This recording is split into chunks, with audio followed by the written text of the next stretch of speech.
Good morning and welcome to the video. It's a chilly morning today, really chilly and quite windy. And we are going on a bit of an adventure today. We are going to drive up to the northwest part of this county where I live in Skåne and explore some coastlines. Better get going.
We made it!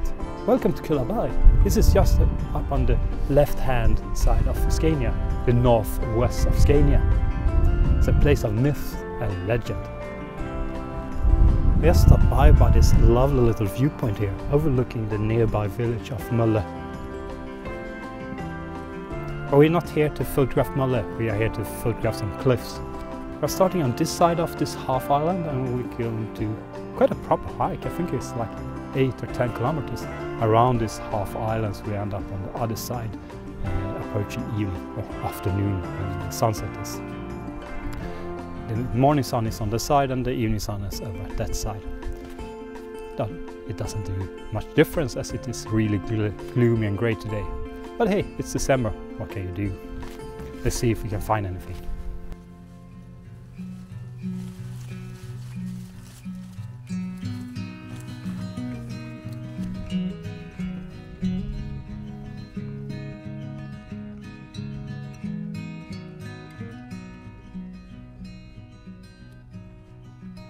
Well, that was a bit of a challenge. So we aren't on the official hiking path anymore. So I kind of just made my way down to the sea level here. We stood just up there before at that viewpoint. I spotted these dark black rocks. They look quite interesting to me. And I want to explore it a bit closer. This place is really like high risk, high reward kind of situation. Not that it's especially dangerous moving around there, but the thing is, if you want to make your way down to like the seaside here, you kind of have to walk away from the hiking path. It takes a bit of time to get down to the sea level and explore it, and well, if you don't find anything, you waste like half an hour just going down here.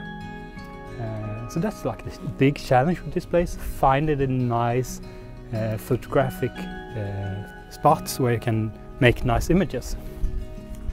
Of course, some light or some wind actually, so we had some moody sea would help, but we don't have that today. But we'll try and photograph something regardless.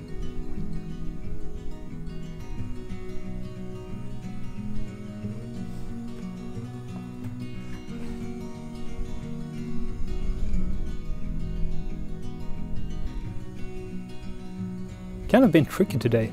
There's no light or no atmosphere, as I mentioned before. It's just this really grey, overcast day. So I started looking for detail shots among these rocks, and that's not something I usually do. But I did find one shot I think is quite interesting. There's these rocks with a lot of seaweed on them. Kind of looks like they have hair. And by shooting this in black and white with the acros film simulation and underexposing it, becomes quite interesting actually. So I'm quite pleased with this first shot.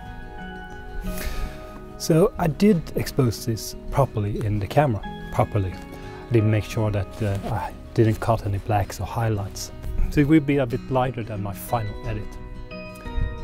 So when I'm shooting digital, I try to do that. I try to put the histogram in the middle so I get as much detail and as much data as possible. I also always take one image as how I envision it. Sometimes that's just ends up being the final image, but it's also nice to have when you're doing your post-processing, having like how you envisioned it in the field. So I try to capture it as is in cameras, and then I do one where I just collect as much data as possible, just giving me the best opportunities to edit the image in the computer later on. That's the beauty with digital. You can have a bit more leeway when you're editing and giving yourself the opportunity to have a bit leeway in the edit. I probably will explore this little bay a bit more, then we'll move on. I don't think I will do the complete hike around the half island as I planned, as it's 1:30 already and the sun sets at 4. As I said, it is kind of tricky getting down and photographing these bays and at the sea level. I want to do that, and the photography needs to take priority over my hiking ambitions. I can always return, it's not that far from my home. And yeah, nice to have one image I'm pleased with today. Time for some lunch.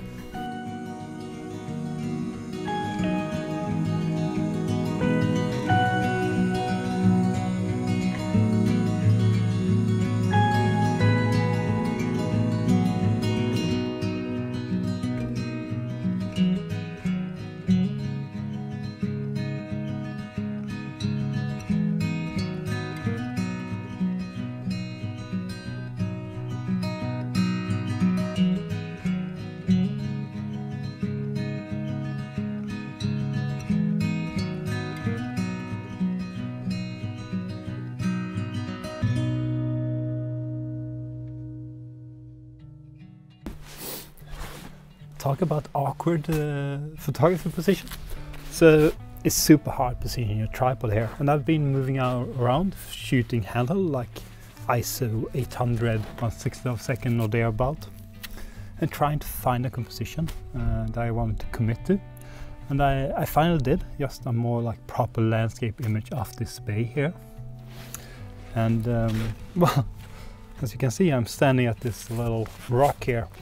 And the flip out screen is quite nicely, because I can do this and turn it up, and I can then adjust, fine tune the image. I've done it quite roughly already. I'm going to fine tune it slightly, making sure the horizon is level. And we actually have some light now, so there's some light reflecting in the sea that makes this image kind of look nice. Still shooting black and white. I'm going to show you the composition, talk a bit about it, and we're going to shoot it with a couple of filters as well. And I want to focus stack this as well, as it's quite a... I can't get it in one image, so we'll focus stack it as well. Welcome to the other side, and welcome to the composition. The camera is now in the composition, but I've switched on the video recordings though, so this is 16:9. I'm going to show you this and try and point out a couple of things I've been careful about here. This is quite a simple like landscape composition. We have this bay here going around like so, and then we have this rock here that is like the main focus point.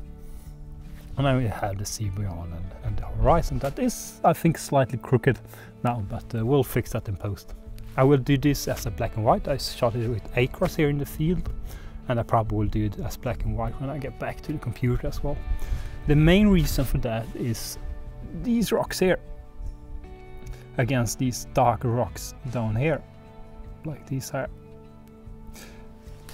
There's quite a nice distribution among gray tones there. You have a nice spectrum of gray tones there, so that works quite well.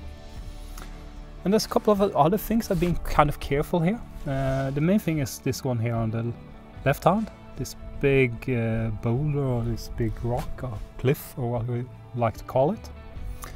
And I'm quite careful, so I actually have that little sensor. I'm cutting it off actually here. You can see it kind of stops right here. And that's just to give the sense of it continuing on beyond that. And it's the same over at here. I make sure it doesn't dip down, just to have that sense of it just continues on beyond this. So I hope this works out. There's one little problem with this image. There's always a small problem. Over at the right hand side here, the horizon here, it kind of creeps in at the top. I wish I could get this a bit higher or lower so I don't have that intersection there. But it is what it is. I don't think I can position the tripod in any other way. I might try and make one higher version of this, just raising the tripod. I have this lying flat currently, but I'll try and raise it up as well and see if that works. But that's the composition, second image of the day, a second proper image. I might put up some of those handheld shots as well. That's the last image for this little bay here, and we are going to move up, and I'll actually try and make my way over to the other side. Because I have noticed there's actually some breakage in the cloud, and I think we'll have the sun over at the other side of the half island. But we'll not do the complete trek around. Instead we're just going to cut straight over and move over to the other side. I know actually one bay area there, so we'll hope for some more images there. We'll see, we'll see.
Welcome to the other side.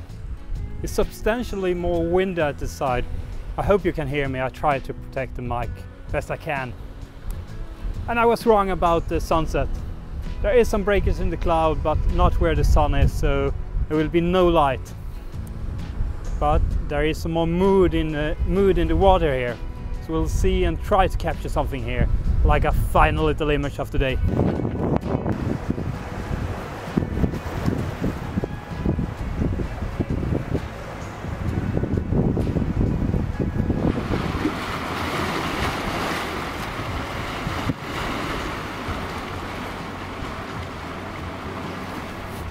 We are losing light. It's getting quite dark now actually. But we did manage to find one final image here. The sun is setting over at that side. I had hoped for some side lighting of these rocks, but that didn't happen. So what I ended up doing is trying to capture the movement of the sea here. At first I shot straight towards that side. I'm going to overlay that image for you. Didn't quite work for me. It's a bit heavy-sided, so there's quite a lot of things on the left hand and nothing on the right, and that just doesn't work for me. So I kind of moved a bit to the right and well, turn a bit to the right as well to include the rock formation in just behind me here. So that is my right hand anchor of this image. And then just focusing in on this little bay here with a little rock formation laying in the middle there, which is the main subject. I hyper-focused it and just fired up a couple of shots to capture a nice movement among the waves. I didn't need to use an ND filters as it is quite dark now. So at 125 and I think the aperture was f9, I got around 1 to 2 seconds, which is just perfect to capture some movement in the water. I shot it with my wide angle, so at around 40mm. 60mm would have caught it, but I just wanted to have some leeway in post-production if I need to straighten out the horizon, as I find it kind of tricky to get it perfectly straight in camera, even though I try to do it in camera. The other little tricky part with this image, and I'm not sure I made it work, that rock formation is laying for itself out in the sea there, and there's a gap between that and the like a little rock formation going out. So I need to get quite high to include that gap, and I'm not sure it's obvious enough. I could probably have tried and blend them to make them look like one solid rock formation. I kind of want to include that because there was quite a lot of movement around that rock formation. And that is the final image of the day. We are going to head back. I might even have to put on my head torch to find my way back to the car. It is crazy. It's just like after 4 now. That's winter in Scandinavia for you.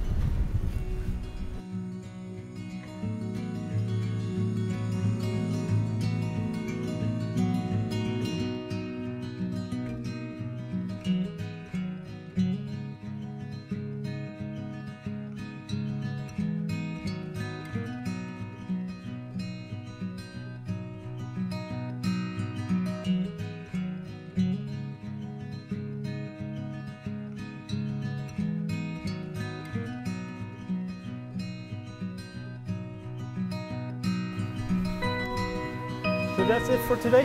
I'm heading home, back to the car and getting home. And I captured 3 images. And I'm not sure any of them was any good actually, but hey, that's landscape photography for you, most of us. I spent 4 hours out in the field, perhaps even 5. And I drove 2 hours to get here, and I'm going to drive 2 hours to get home. And I still enjoy it. I'll see you in the next video. Do take care and bye.